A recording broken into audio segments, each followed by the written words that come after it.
J'aimerais maintenant vous présenter Marion Achoulias, qui est cofondatrice de CARA et initiatrice de la marche de Montréal. Marion?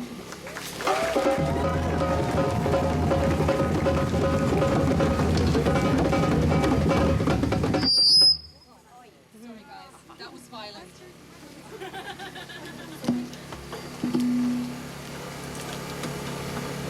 Thank you, Marie-Claude, but that's not true. I'm one of the motors behind this happening, not the motor.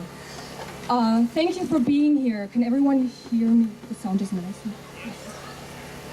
Louder, a bit louder? Okay. Thank you for being here.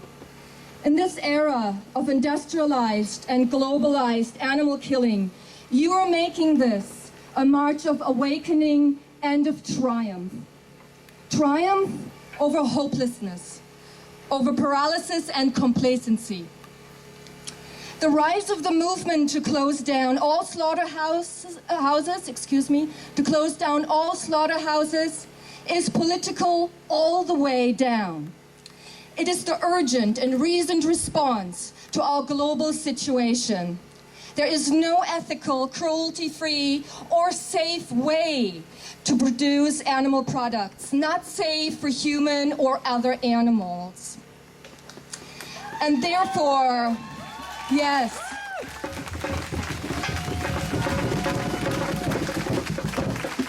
Sorry, I'm shaking. I'm scared, but I'm here, and I have hope, just like you.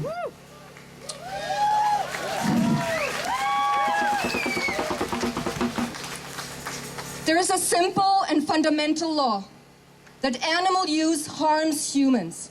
The meat and dairy and egg industries are cannibalistic, voracious in their destruction of all life, literally eating up the bodies and souls of the living.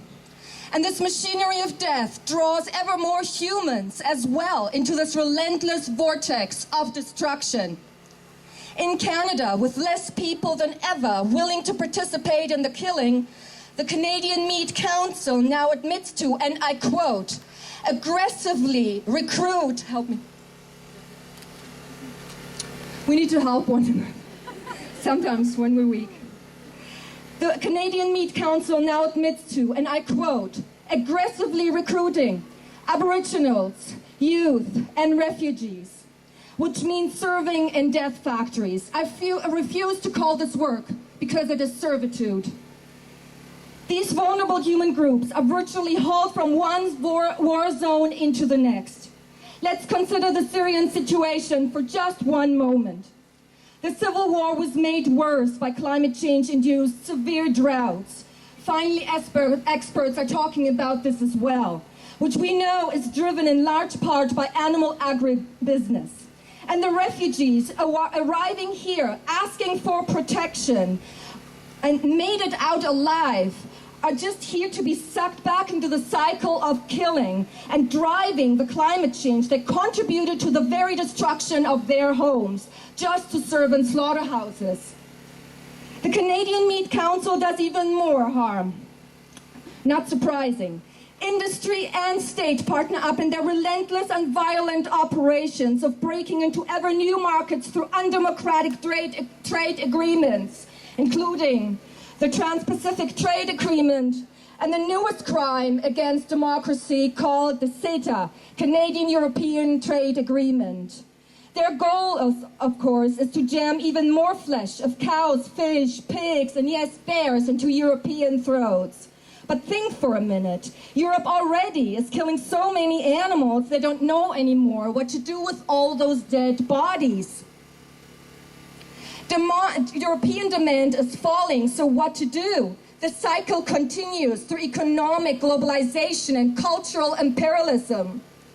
Continue to sell, recycle, and dump the dead bodies of animals on ever new populations, even those that actually were culturally much more plant-based and vegan, through very aggressive marketing practices. Everyone here knows about the urgency to speak up and demand changes at the base, politically, personally, in our own communities, and psychologically as well.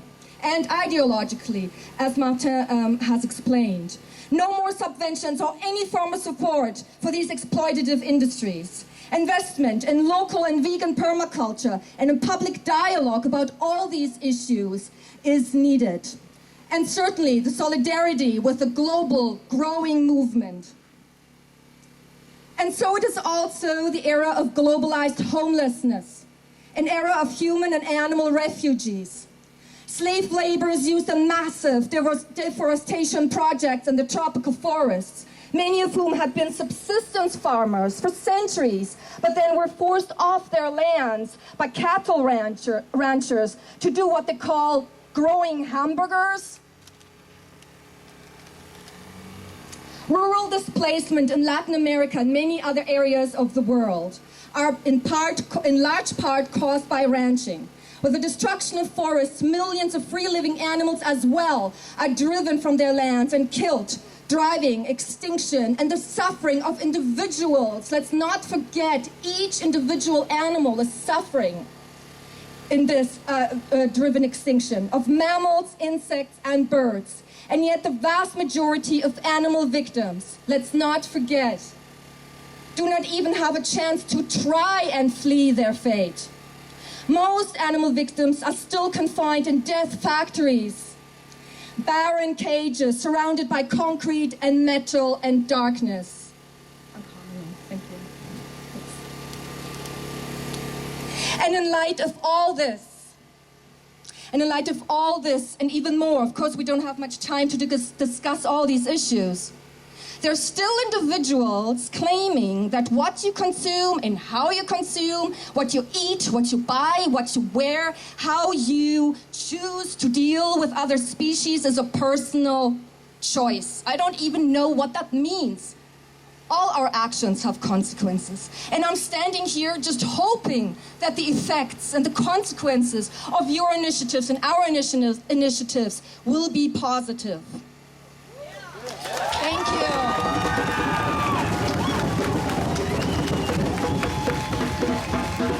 Thank you. Trying, like all of you, to be realistic. We're not naive. I'm not naive, right? But still, I want to say this is also the era of a new global movement that dares to think for ourselves. Just this year, at least 15 new world cities have joined the march. And you all here today bear witness to our absolute refusal to give up on society's ability to exercise reason, to engage in public dialogue, to express our political views and visions in creative ways, even and especially in this time of crisis. One last thing. When we went into the streets, volunteers and just friendly and nice volunteers, vegans, these past weeks to just talk to people in the streets about slaughterhouses, the reality of slaughterhouses, suffering of animals and veganism. It was moving to see that deep down, people knew that it was time for a shift away from slaughter, a shift to a society that is inclusive of all animals. And we went into the village as well, talking to people in the streets, and there was so much suffering. We're walking in solidarity with them, and they were still open in the streets of the village, still open to talk about animal suffering. They kept their hearts and spirits open to realize they're not alone in their suffering, but also not alone in their political mobilization and solidarity. But I could also see doubt in their eyes and fear. Many have already lost hope that things can actually change, that we all could move beyond our own addictions of greed, fear, self-destruction, animal flesh.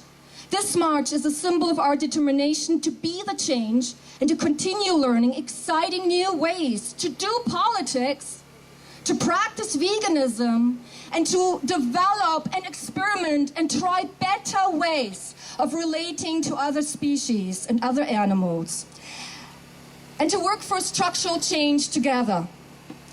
Those people who feel that they're not strong enough and who are not strong enough to be here today with us will join us in the future. Thank you.